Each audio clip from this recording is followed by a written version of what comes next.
We provide you the platform to turn your dreams into reality. Give wings to your aspirations with KR Mangalam University. नमस्कार दोस्तों, आप देख रहे हैं जागरण जोश और मैं हूं आपके साथ सिमरन राजपाल।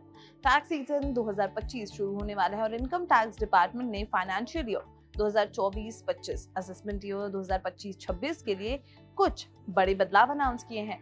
आईटीआर फाइलिंग और टैक्स पॉलिसीज में चेंजेस टैक्स पेयर्स के लिए बहुत इंपॉर्टेंट है। इनकम टैक्स डिपार्टमेंट ने आईटीआर फॉर्म्स और रूल्स में सिग्निफिकेंट अपडेट्स किए हैं। आईटीआर 1 और आईटीआर 4 के लिए एक्सेल बेस्ड फाइलिंग यूटिलिटीज भी रिलीज की हैं, जो सैलरीड इंडिविजुअल्स और electric car loans, home loans या हाउस रेंट ऑब्लिगेशंस वाले लोगों को इफेक्ट करेंगी। लेकिन ये फाइलिंग यूटिलिटीज अभी तक रिलीज नहीं हुई हैं, जिससे टैक्स पेयर्स के पास 15 सितंबर 2025 की ड्यू डेट से पहले रिटर्न्स फाइल करने के लिए कम टाइम मिल सकता है। ये अपग्रेड्स बजट 2024 के मेजर्स को इनकॉर्पोरेट करते हैं।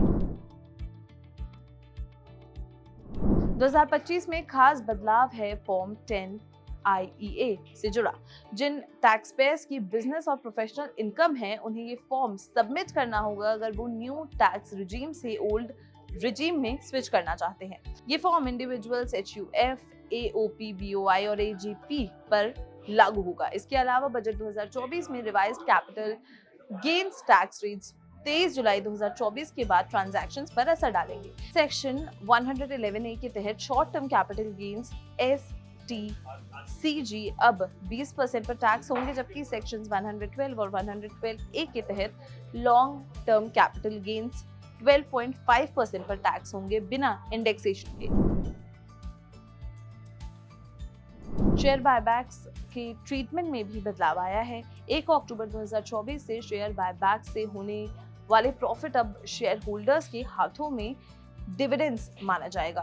पहले कंपनी सेक्शन 150 QA के तहत शेयर बायबैक्स कर टैक्स देती थी। अब बायबैक गेन्स को आईटीआर फॉर्म्स के शेड्यूल OS में डिविडेंड्स के रूप में रिपोर्ट किया जाएगा। इसके अलावा अनलिस्टेड बॉन्ड्स को भी सेक्शन 50AA के अंडर STCG के रूप में ट्रीट किया जाएगा। शेड्यूल AL में एसेट्स और लायबिलिटीज रिपोर्ट करने की लिमिट भी 50 लाख से बढ़कर 1 करोड़ हो गई है। स्मॉल टैक्स पेयर्स के लिए कंपाइलेंस को आसान बनाया गया है।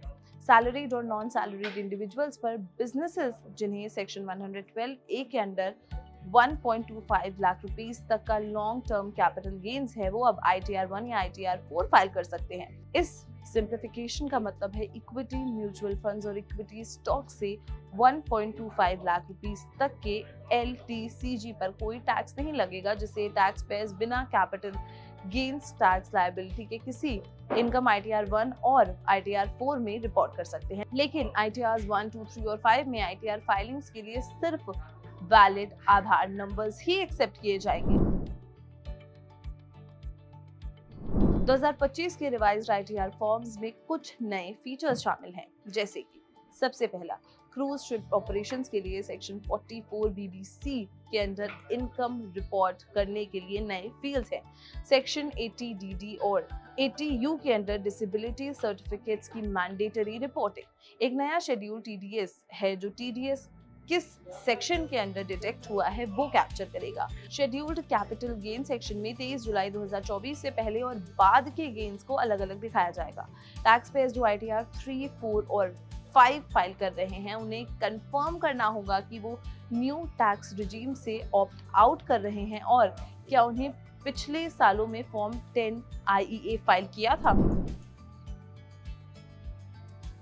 ये चेंजेस 2025 में ITR फाइलिंग्स के रेगुलेटरी फ्रेमवर्क में बड़ा बदलाव दर्शाते हैं, जिसका मकसद कंपाइलेंस को स्ट्रीमलाइन करना, रिपोर्टिंग एक्यूरेसी को बढ़ाना और इकोनॉमिक चेंजेस को रिफ्लेक्ट करने के लिए टैक्स पॉलिसी को एडजस्ट करना है। टैक्स पेयर्स को आने वाले फाइलिंग सीजन के लिए इन अपडेट्स पर ध्यान देना होगा और नए रिक्वायरमेंट्स का पालन करने के लिए समय पर एक्शन लेना होगा। इन चेंजेस पर आपका क्या कहना है कमेंट सेक्शन में जरूर बताएं और अगर ये वीडियो पसंद आई हो तो इसे लाइक और शेयर करना बिल्कुल भी ना भूलें और देखते रहें जागरण जोश।